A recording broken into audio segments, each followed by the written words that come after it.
Magandang araw mga kaibigan. Bigyan natin ng reaction opinion itong post ni Senator Amy Marcos 42 minutes ago. Umiinit, walang humpay. Parang sasabog na bulkang mayon ang bangayan, Senator Amy at Ping Lacson. So, sino kayang magwawagi sa kanila matirang matibay? Tungkol sa sinasabi ni Senator Ping na hindi raw siya bakla. Bakit napunta sa usaping bakla itong away ng mga senador? At hindi siya nagpagawa ng kahit ano sa kanyang muka. Ito ang official statement ni Senator Marcos. Hindi ko naman sinasabing bakla siya.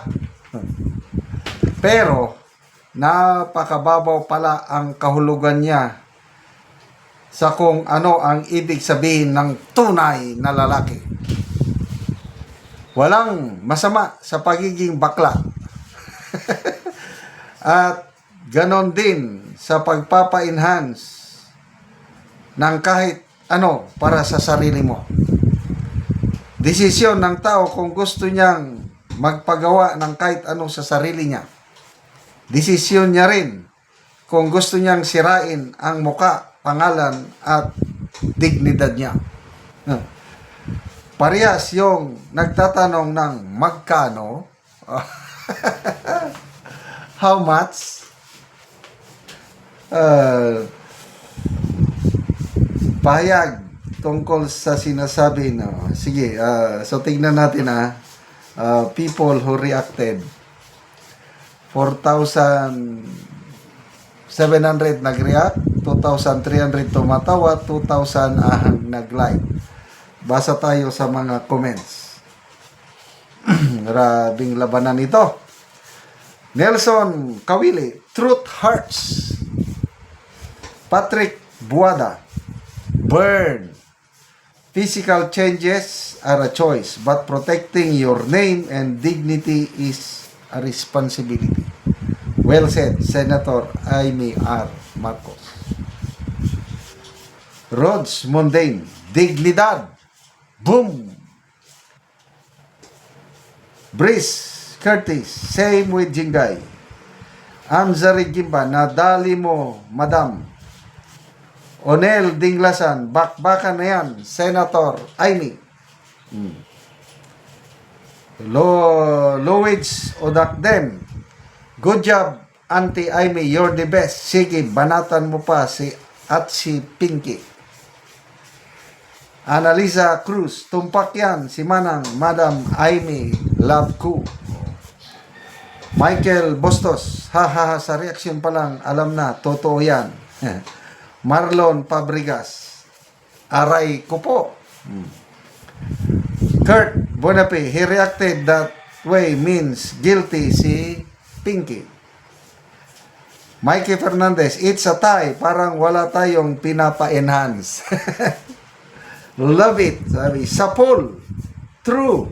Na-hurt siya sa katotohanan siguro. I like it manang birahi. Oo nga naman, Pinky. Burn. Keep slaying, Senator Amy. Yan. Francis Dupaya, if tunay na lalaki means differently to him, I don't know. Dolonra Setnad, guilty. Tunay na lalaki, may isang salita, may paninindigan at prinsipyo. Okay.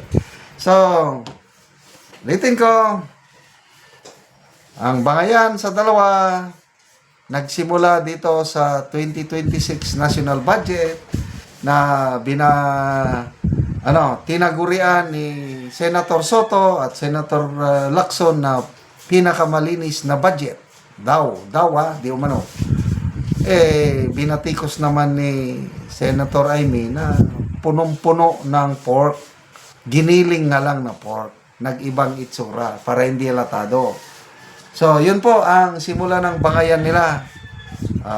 Rest back si Lacson. Yang si Amy, may pork barrel din yan. May budget insertion.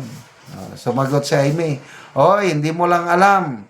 Zero release kami. Kaming mga oposisyon, naisinti mo, walang na-release sa amin dahil oposisyon kami. Yun na. Hanggang Tuloy-tuloy, araw-araw ata ang banatan nila hanggang napunta na sa bakla. Hindi ko nakita yung post na hindi ko sinasabing bakla ka. Sabi niya, I don't know ano yung response ni Senator Lacson na inano niya hindi siya bakla. But anyway, ako, sobrang taas ang respeto ko pagtingin ko kay Senator Lacson nung una. Yung, di ba, nakatatlong term siya eh. True and true, talagang hindi siya tumatanggap ng pork barrel. Silang tatlo, ni late Senator Miriam Defensor at late Joker Arroyo, plus si Lacson, wala talaga, ayaw nilang. Kaya sabi ko, wow, ang galing. Kaya, nung nakabalik siyang senador, natutuwa ako, at least may maasahan tayo na katimbang ng taong bayan para labanan ang korupsyon. Hanggang naging Blue Ribbon Committee Chairman siya, maganda pa naman nung una. Kaya lang, nung lumabas si Orly Gutesa, nagbago ang ihip ng hangin. Nag-resign. After resigning, nagbalik. At na mamaya, naging spokesperson na siya ng palasyo. Taga-depensa na siya ni President Marcos Jr. Hindi daw tumanggap ng kickback si Pangulo. Talagang grabe ang loyalty ni Senator Lacson sa Pangulong Marcos Jr. But, karapatan niya yun. Bilang isang politiko, naniniwala siya sa Pangulo, ay di, sinusuportahan niya na, to me, bagay na hindi ako sang-ayon. Anyway, kanya-kanyang pananaw tayo. Ang paniniwala kasi ni Senator Lacson, malinis ang Pangulo. Kaya lang, kung malinis siya, bakit pinabayaan niya na dumating tayo sa puntong ganito na 94% sa mga respondents sa survey ng Pulse Asia December 2025, talamak ang korupsyon sa gobyernong ito. Kung magaling pang Pangulo ang atin, bakit nangyari ang talamak na korupsyon? Yon ang dapat sagutin. Bakit hanggang ngayon, wala pang nakukulong na mga mastermind o politiko? Bakit ang nakupakulong lang nila si Sara Diskaya? Di ba? Laban lang, Senator Manang Amy Marcos. Mas maraming taong bayan na sumusuporta sa iyo.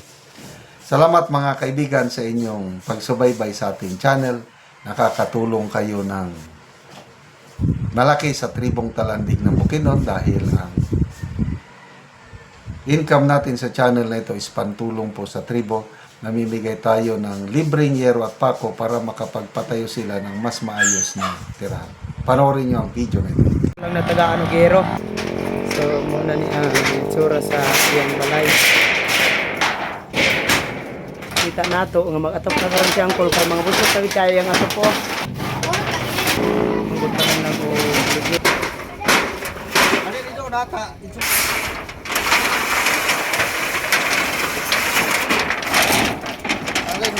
Dagko na gid kay ito. Tanggalin. So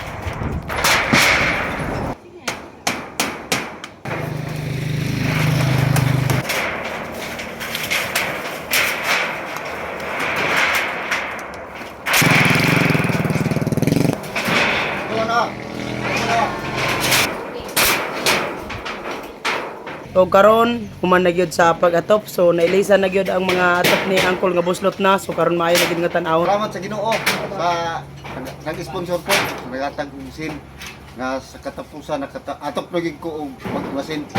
Oo. Dili dito ka palitog sinde ang kita. Igo. Salamat ka. Oh. Kani mga tao atong kuan nag-sponsor.